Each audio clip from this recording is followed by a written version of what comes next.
गांव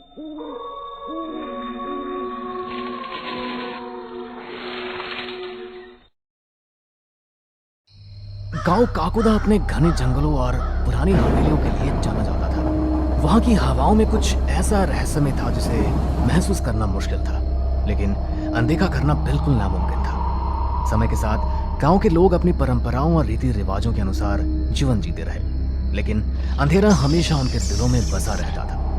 रात के समय जब गांव के लोग अपने घरों में आराम करते थे, हवाओं में एक अजीब सी सरसराहट सुनाई देती थी। कोई इसे पुराने समय के देवताओं की फुसफुसाहट कहता तो कोई इसे पूर्वजों की आत्माओं की पुकार, लेकिन सबसे डरावना था वो पुराना महल जो गांव के किनारे पर खड़ा था। काकुदा गांव की पुरानी कहानियों में कहा जाता था कि इस महल पर एक श्राप है।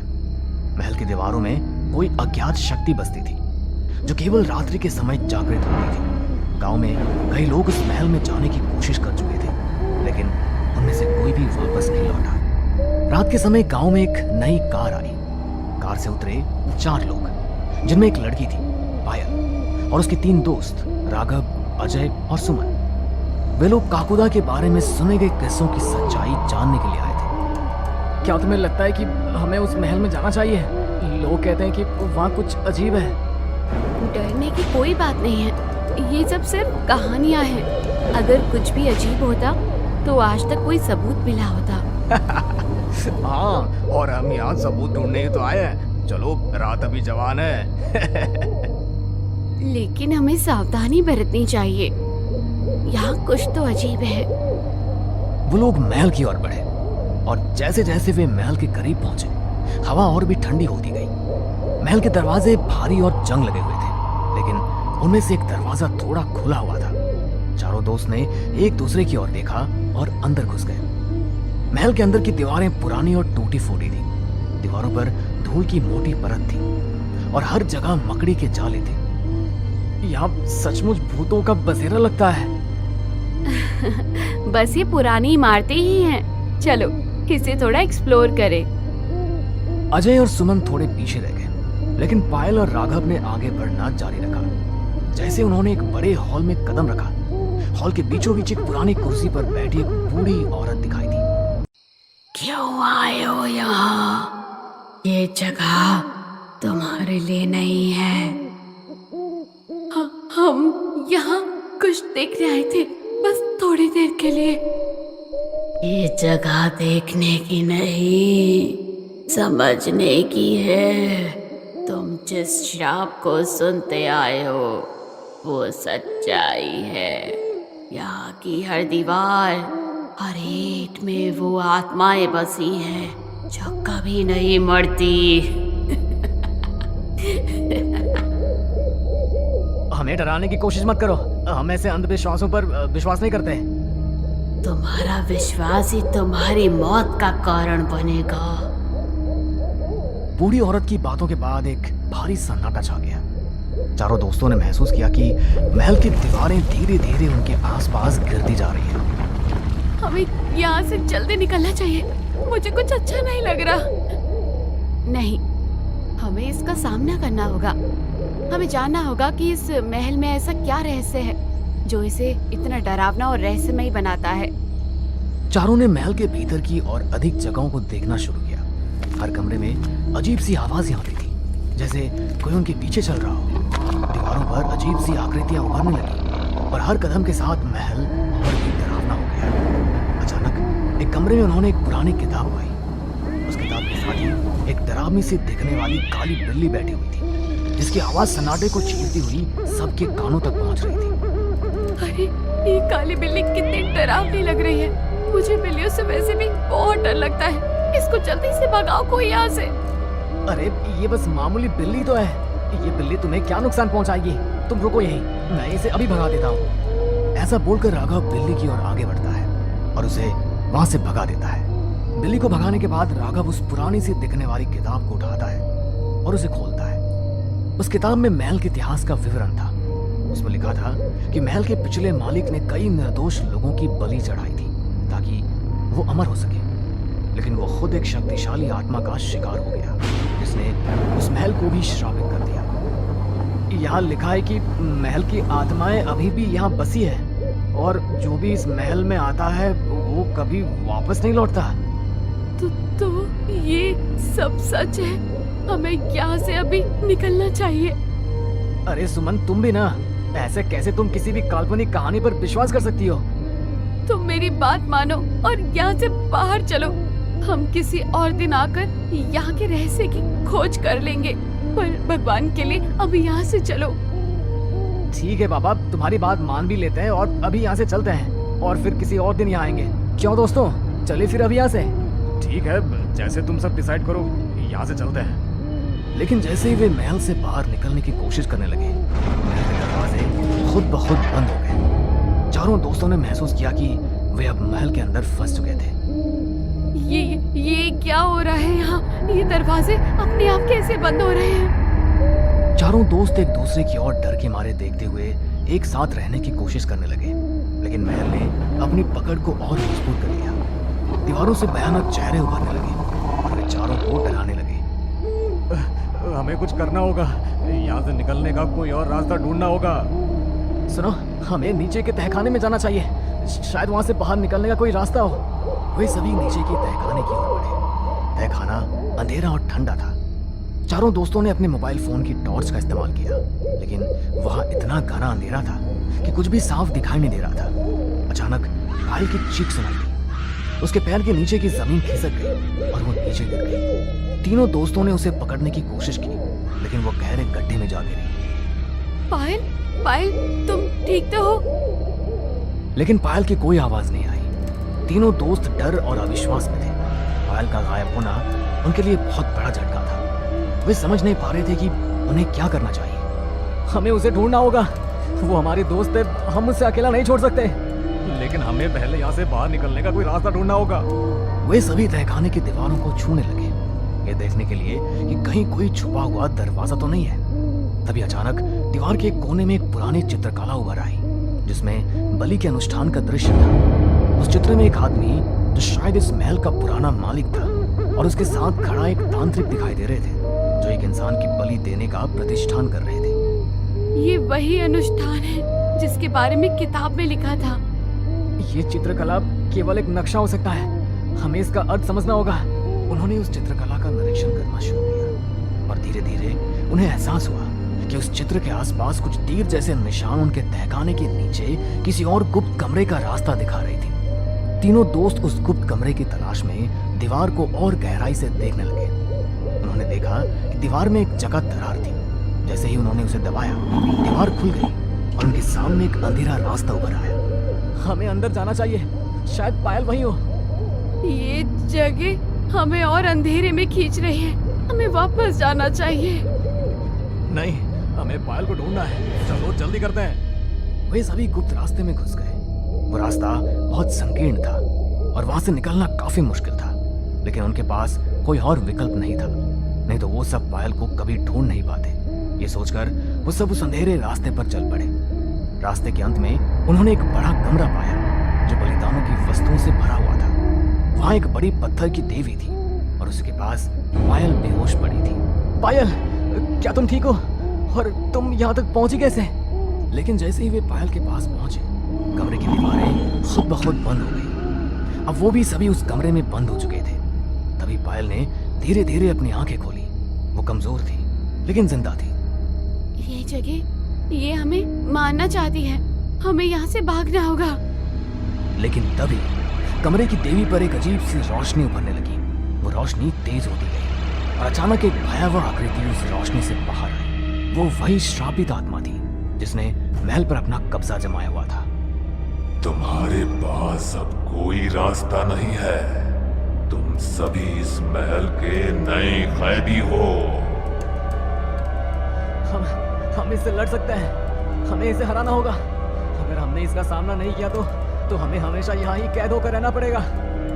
लेकिन ये आत्मा बहुत शक्तिशाली है, हम इसका सामना नहीं कर पाएंगे। हमें कोई दूसरा तरीका ढूंढना होगा। ये आत्मा बलिदान मांग रही है, हमें इसे धोखा देना होगा, नहीं तो हम सबकी भी बलि चढ़ जाएगी। तीनों दोस्तों ने मिलकर एक योजना बनाई। उन्होंने आत्मा को भ्रम में डालने के लिए देवी पर पुरानी वस्तुओं का इस्तेमाल किया। और आत्मा का ध्यान भटकाया। जैसे ही आत्मा भ्रमित हुई, पायल ने देवी के पास एक छिपा हुआ बटन दबा दिया, जिससे कमरे की दीवारें फिर से खुल गई। उन्होंने आत्मा को पीछे छोड़कर वहां से भागने का फैसला किया। तीनों दोस्त कमरे से भागने लगे, लेकिन आत्मा ने उनका पीछा करना शुरू कर दिया। वे जितनी तेजी से भाग सकते थे भागे, लेकिन आत्मा की शक्ति बढ़ती जा रही थी। अंत में वे महल के मुख्य दरवाजे तक पहुंच गए, लेकिन दरवाजे बंद थे। अब क्या करेंगे? अब हमारे पास कोई और रास्ता भी नहीं बचा। वो आत्मा हमें पकड़ लेगी। अब हमारे पास यहाँ से निकलने का बस एक ही रास्ता है। कौन सा रास्ता? हमें इस महल के श्राप को खत्म करना होगा। ये आत्मा तभी शांत हो सकती है। पायल ने अपनी जेब से एक पुराना ताबीज निकाला, जो उसने गांव के एक बुजुर्ग से लिया था। वो ताबीज किसी भी खतरनाक से खतरनाक आत्मा को शांत करने के लिए बनाया गया था। पायल ने उसे देवी के ऊपर रखते हुए कुछ मंत्र बोले। आत्मा ने एक आखिरी बार जोर से चीखा और फिर धीरे धीरे गायब हो गई। महल के दरवाजे अचानक खुद ब खुद खुल गए। चारों दोस्त बाहर की ओर भागे, और जैसे उन्होंने महल को पीछे छोड़ा, महल के अंदर एक बड़ा धमाका हुआ। महल ढह गया, और उसके साथ ही वो श्रापित आत्मा भी हमेशा के लिए शांत हो गई। हम जिंदा हैं। हमने ये कर दिखाया। मुझे तो लगा था कि कहीं मेरा ओवर कॉन्फिडेंस ही मेरी मौत का कारण न बन जाए। हाँ, लेकिन ये अनुभव हमें हमेशा याद रहेगा। काकुदा का श्राप अब खत्म हो चुका है। चारों दोस्तों ने एक दूसरे को गले लगाया और इस अनुभव से ये सीख ली कि कभी कभी डरावनी कहानियों में भी सच्चाई होती है, और जब तक हम किसी भी कहानी के पीछे छुपी सच्चाई को जान न लें, तब तक ऐसी बातों को मजाक में लेकर हम अपनी जान भी जोखिम में डाल सकते हैं। एक लड़का सीढ़ियों से खड़े होकर अपनी दादी को आवाज देता है, और जब दादी पीछे मुड़कर देखती है तो वो देखती है कि उस लड़के के पीछे आत्मा खड़ी है, जो उसको धक्का दे देती है, और बेचारा बेकसूर वो लड़का सीढ़ियों से नीचे गिर जाता है और मौके पर ही उसकी मौत हो जाती है। राघव, जो कि खुले विचार का था, पर उसका पूरा परिवार पिछड़ी सोच का था, खासकर राघव की माँ। राघव के घर में राघव की माँ कुंती की ही चलती थी, और ऐसे में राघव लव मैरिज करके कुंती के घमंड को तोड़ देता है। राघव जब पायल को घर लेकर आता है तो कुंती न चाहते हुए भी उसे अपनाने का ढोंग करती है और अपने बेटे को विदेश भेज देती है। राघव के विदेश जाते ही कुंती, सपना और सपना का पति तीनों मिलकर एक दिन पायल के बाल खींचते हुए उसे एक कमरे में ले जाते हैं, और पायल का जेठ उसे बेल्ट से मारता है, तो वहीं उसकी जेठानी उसे डंडे से। वो सब पायल को मिलकर इतना मारते हैं कि पायल की अधमरी हालत हो जाती है, और फिर वो लोग मिलकर पायल को खींचते हुए छत पर ले जाते हैं और उसे छत से नीचे धक्का देने लगते हैं। पर उससे पहले पायल पूरे घर वालों को एक श्राप देती है। तुम सबने मिलकर मेरे साथ जो किया है, तुम सबको इसकी सजा मिलेगी। मैं तुम सबको श्राप देती हूँ कि जिस तरह से आप लोगों ने मुझे तड़पा तड़पा के मारा है, ठीक उसी तरह से तुम सब मरोगे, और लोगों को मारने वाली भी इस घर की बहू ही होगी। और मैं उस दिन वापस आऊंगी जिस दिन तुम्हारी मौत आएगी। पायल की बात सुनकर पूरा परिवार गुस्से में आकर उसे छत से नीचे फेंक देता है। बड़ी ही चालाकी से रात के अंधेरे में पायल की लाश को ठिकाने लगा देते हैं। अब इसी तरह से एक महीना बीत जाता है, पर एक महीने बाद सपना जब अपने कमरे में अकेली सो रही होती है तो उसे महसूस होता है कि किसी ने उसके पैर पकड़कर खींचा है। अब सपना एक झटके में उठकर बैठ जाती है और वो देखती है कि उसके आसपास कोई नहीं है सिवाय अंधेरे के। उसके चेहरे से पसीने टपकने लगते हैं। अब वो बिस्तर से नीचे उतरती है। सपना ने अभी अपना पहला कदम बढ़ाया ही था कि कोई उसका पैर पकड़कर खींच देता है और उसे खींचते हुए कमरे से बाहर ले जाता है। कौन है? छोड़ो मुझे। माँ जी, रवि के पापा, कोई है? बचाओ मुझे। सपना की आवाज सुनकर पूरा परिवार जो बाहर गार्डन में बैठा था वो सभी भागते हुए आते हैं और वो देखते हैं कि सपना नीचे जमीन पर लेटी अपने चेहरे को अपने हाथों से ढककर जोर जोर से चिल्ला रही है। अब कुंती अपनी बहू के मुंह पर पानी की छींटें फेंकती है। मुंह पर पानी गिरते ही सपना उठकर बैठ जाती है और वो अपने पति और सास को सारी बात बताती है। पर कुंती उसकी बात पर विश्वास न करके अपने बेटे से कहती है, देख ले, तेरी बीवी को फिर से दौरे पड़ रहे हैं। मैं कह रही हूँ इसका अच्छे से इलाज करवा ले, वरना ये हम सबको पगला देगी। इतना बोलकर कुंती वहां से चली जाती है और सपना अपनी सास को जाते हुए देखती है। पर ये क्या, कुंती के साथ एक परछाई चल रही थी जिसे देखकर सपना की बोलती बंद हो जाती है। कुछ देर बाद सपना का पति उसे कमरे में ले जाता है और उसे आराम करने को कहता है। अब इसी तरह से अगली रात जब सपना का पति काम पर से घर आ रहा होता है तो अचानक से उसकी गाड़ी के सामने एक औरत आ जाती है और गाड़ी से उस औरत का एक्सीडेंट हो जाता है। सपना का पति थोड़ी आगे जाकर गाड़ी रोकता है और गाड़ी से उतरकर उस लाश को देखता है, पर उसे वहां कोई नजर नहीं आता। तभी अचानक खंबे की लाइट बंद हो जाती है और तेज बारिश होने लगती है। ये क्या, बेमौसम बरसात, और वो जो औरत मेरी गाड़ी के सामने आई थी वो कहाँ गई? ये सब मेरे साथ क्या हो रहा है? अब सपना का पति गाड़ी में बैठकर गाड़ी स्टार्ट करता है, पर गाड़ी नहीं चलती, जिस वजह से वो बारिश में भीगता हुआ घर की ओर भागता है। वो जैसे ही दरवाजे पर पहुंचता है, दरवाजा अपने आप खुल जाता है और वो देखता है तो उसे ऐसा लगता है जैसे वो अपनी हवेली में नहीं किसी खंडर में आ गया हो। अब वो हवेली के अंदर जाता है तो उसके सर के ऊपर से कुछ चमगादड़ और कौवे उड़कर जाते हैं और सपना का पति आंख बंद करके नीचे बैठ जाता है। तभी वहां सपना आती है। सपना जैसे ही अपनी पति के कंधे पर हाथ रखती है, उसका पति जोर से चिल्लाता है।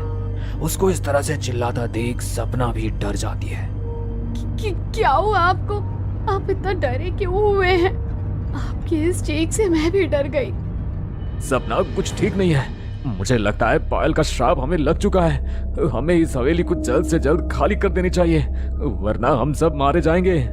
जो डरावना ख्वाब सपना ने देखा था वही उसके पति के चेहरे पर भी नजर आ रहा था। साथ ही साथ वो डर कुंती के भी चेहरे पर भी था, जिसके बाद अब वो लोग उस हवेली को खाली कर देते हैं और दूसरे घर में शिफ्ट हो जाते हैं।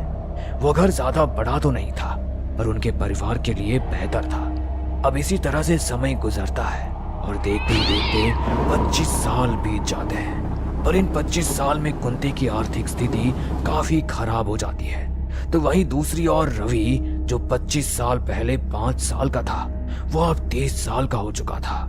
इसलिए कुंती उसके लिए एक ऐसी लड़की ढूंढती है जो अमीर घर से हो, जिससे रवि की शादी करने पर कुंती का फायदा हो। और आखिरकार कुंती को लड़की मिल ही जाती है, जिसका नाम परी था। परी अपने घर वालों की इकलौती बेटी थी।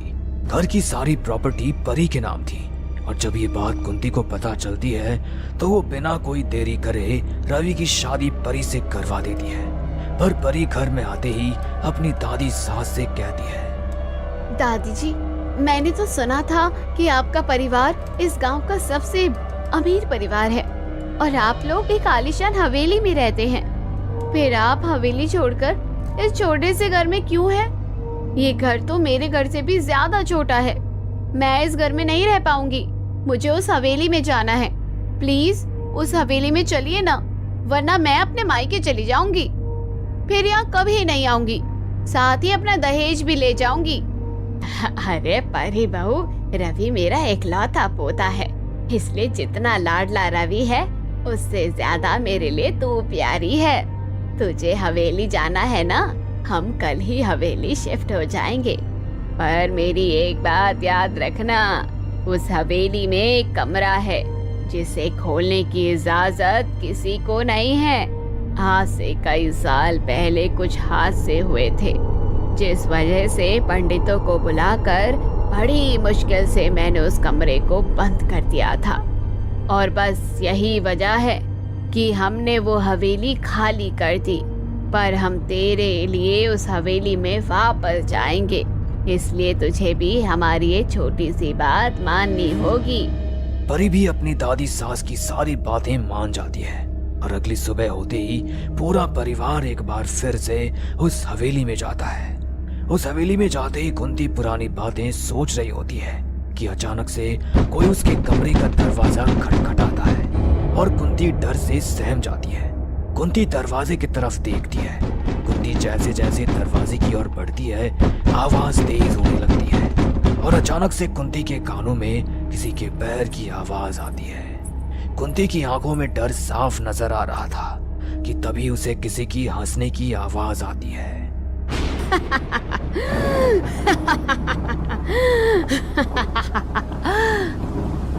वो आवाज कुंती के कमरे की खिड़की से आ रही थी। अब कुंती दरवाजा ना खोलकर खिड़की की तरफ जाती है और खिड़की से बाहर झांकने लगती है। कुंती खिड़की के बाहर झांक ही रही होती है कि अचानक से खिड़की का दरवाजा बंद हो जाता है और खिड़की के दरवाजे से कुंती की सर पर चोट लग जाती है और कुंती अपना सर पकड़कर खड़ी हो जाती है कि तभी उसे दूर खड़ी पायल दिखाई देती है। पायल को देखकर कुंती की आंखें फटी की फटी रह जाती है और वो जल्दी से दरवाजे की पास भागती है, पर उसकी साड़ी का पल्लू खिड़की में फंस जाता है और उसकी सांसें अटक जाती हैं।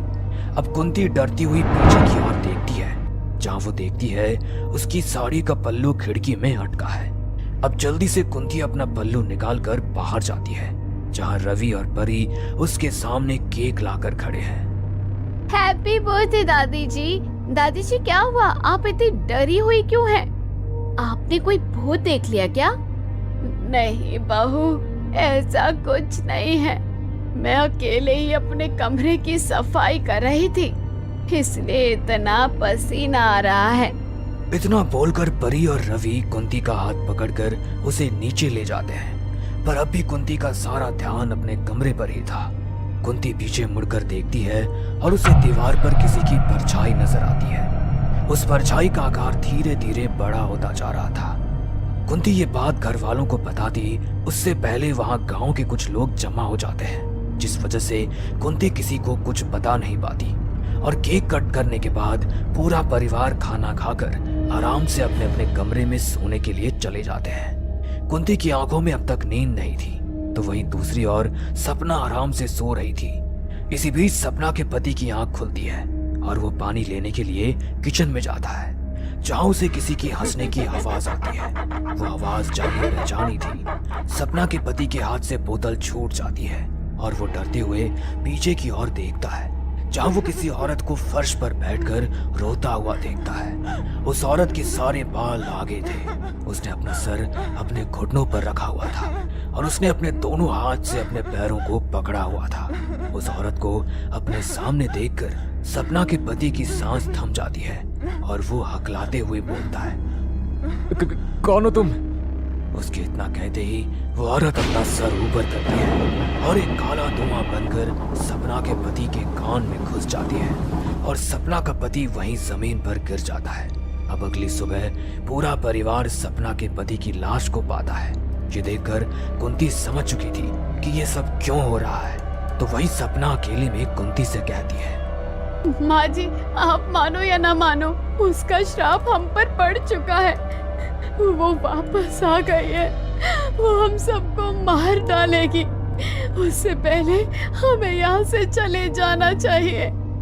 बहू, ऐसा कुछ नहीं है, ये सब तेरा दिमागी वहम है।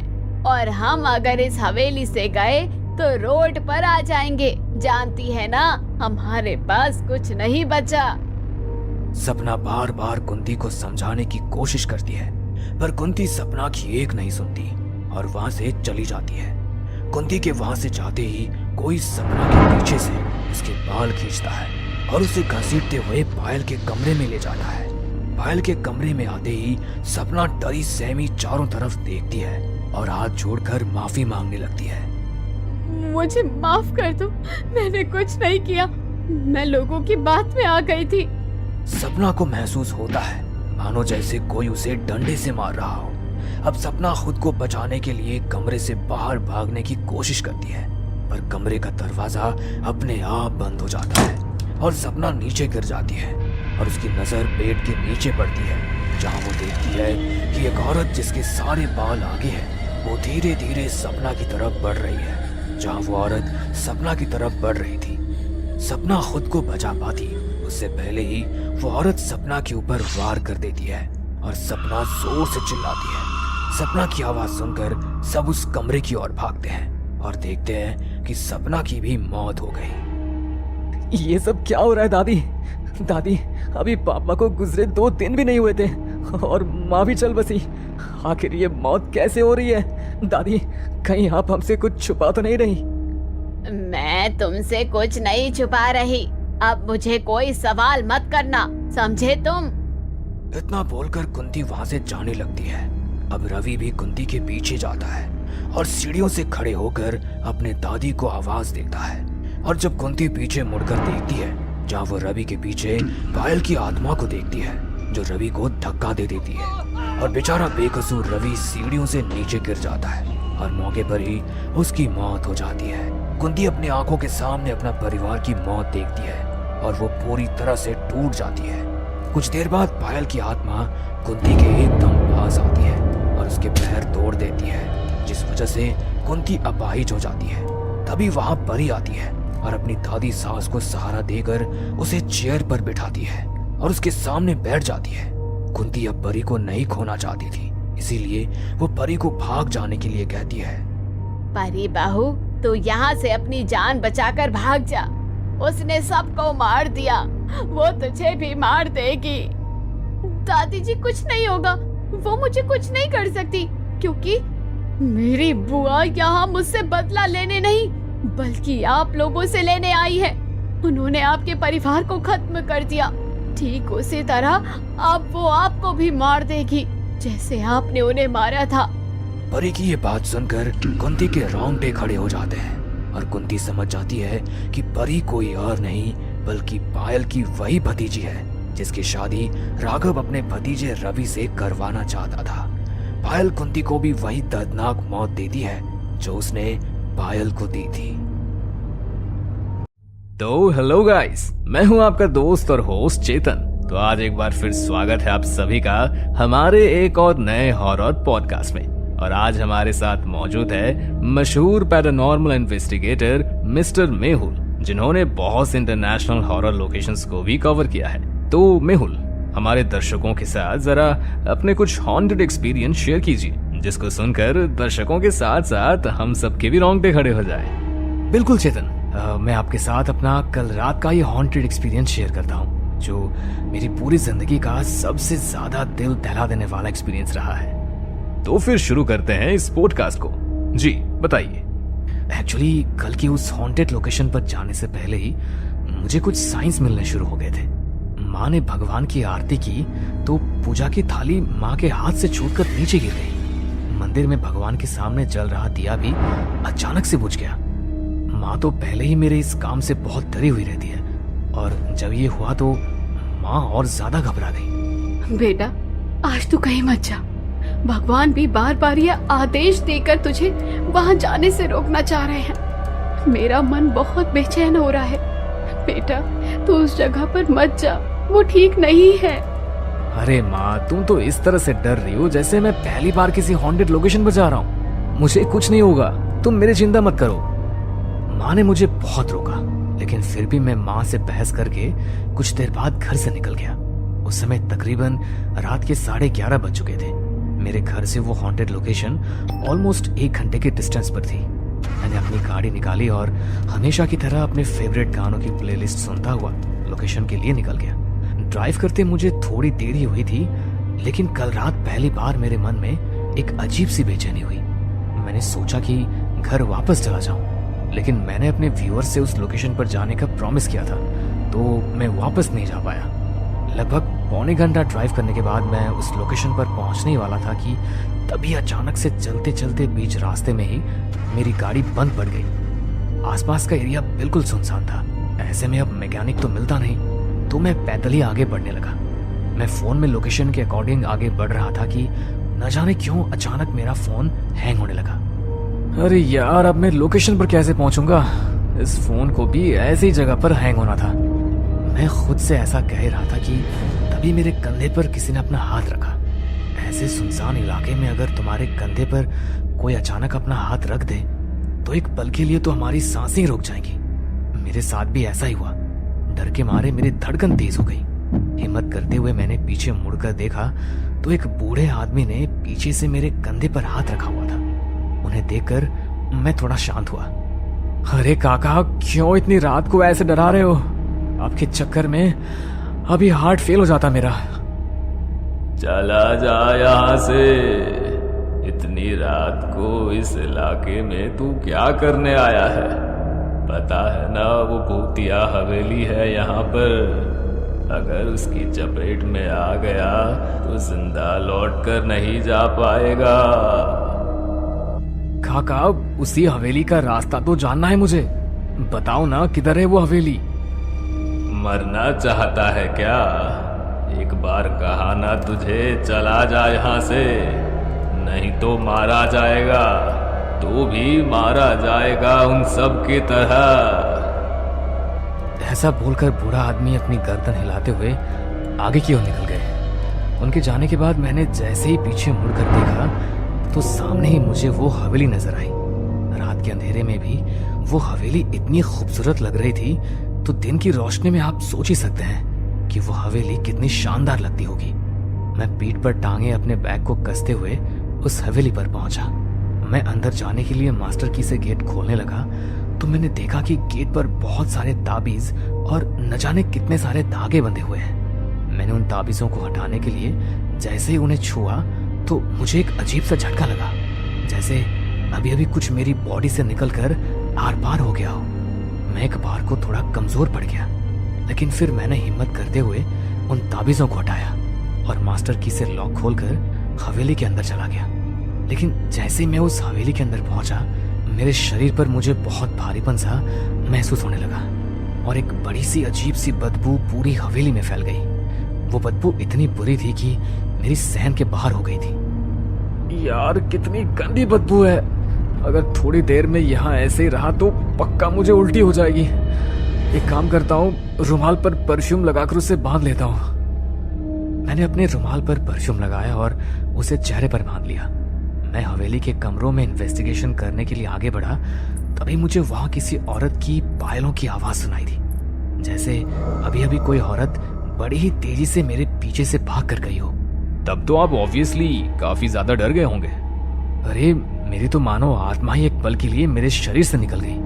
मैंने थोड़ी हिम्मत की, पीछे मुड़कर देखा तो वहां कोई भी नहीं था, लेकिन ऐसा महसूस हो रहा था कि कोई ना कोई इस वक्त मेरे साथ यहाँ जरूर है। मेरे पूरे रोंगटे खड़े हो चुके थे। मैं आज तक न जाने कितनी हॉन्टेड लोकेशंस पर पैरानॉर्मल इन्वेस्टिगेशन के लिए गया हूँ, लेकिन कल रात मेरे साथ जो हुआ वो मैंने पहले कभी फील नहीं किया। मैं सब कुछ इग्नोर करके सीढ़ियों पर चढ़ते हुए फर्स्ट फ्लोर की तरफ जाने लगा। वहाँ सीढ़ियों पर उस हवेली के पूर्वजों की फोटो लगी हुई थी।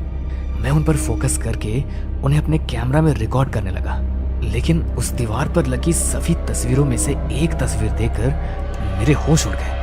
मतलब मेरी पूरी बॉडी उस टाइम बहुत बुरी तरह कांप रही थी। ऐसा क्यों? मतलब ऐसा क्या था उस फोटो में? वो फोटो उसी बूढ़े आदमी की थी जो मुझे हवेली के पास मिला था और बार बार मुझे हवेली के पास जाने से मना कर रहा था। उस फोटो को देखकर मेरा माइंड बिल्कुल ब्लैंक हो गया। कुछ सेकंड के लिए तो मुझे समझ ही नहीं आया कि मेरे साथ ये हो क्या रहा है। मैंने डिसाइड किया कि मैं इन्वेस्टिगेशन नहीं करूंगा और वापस अपने घर चला जाऊंगा। लेकिन मैं जैसे ही वहां से जाने के लिए नीचे उतरने लगा, तभी किसी ने सीढ़ियों से उतरते हुए मेरे पैरों को पकड़ लिया और मैं सीढ़ियों से लुढ़कता हुआ सीधा नीचे आकर गिरा और मेरा सर सीढ़ी के कोने से टकरा गया। ये देखिए निशान। हाँ भाई, काफी तेज चोट लगी आपको तो। देखो जरा। नहीं प्लीज, टच मत करना, पहले ही बहुत दर्द है इसमें। Okay please continue. मुझे माथे पर चोट लगी तो मैंने हाथ लगा के देखा, हल्का खून निकल रहा था। मैंने अपने बैग से कपड़ा निकाला और खून को साफ करने लगा। तभी अचानक मुझे ऐसा लगा कि कोई औरत मेरे कान के पास आकर बड़े ही भयानक तरीके से हंसती हुई मेरे सामने से कहीं गायब हो गई। अब मेरी हिम्मत जवाब दे चुकी थी। मैं जितनी तेज चल सकता था उतनी तेज चलता हुआ मेन गेट की तरफ पहुंचा, लेकिन मैंने जैसे ही दरवाजा खोलने के लिए दरवाजे को हाथ लगाया, वैसे ही एक बहुत भयानक औरत अचानक मेरे सामने आ गई। उसने लाल रंग की पुरानी सी साड़ी पहनी हुई थी।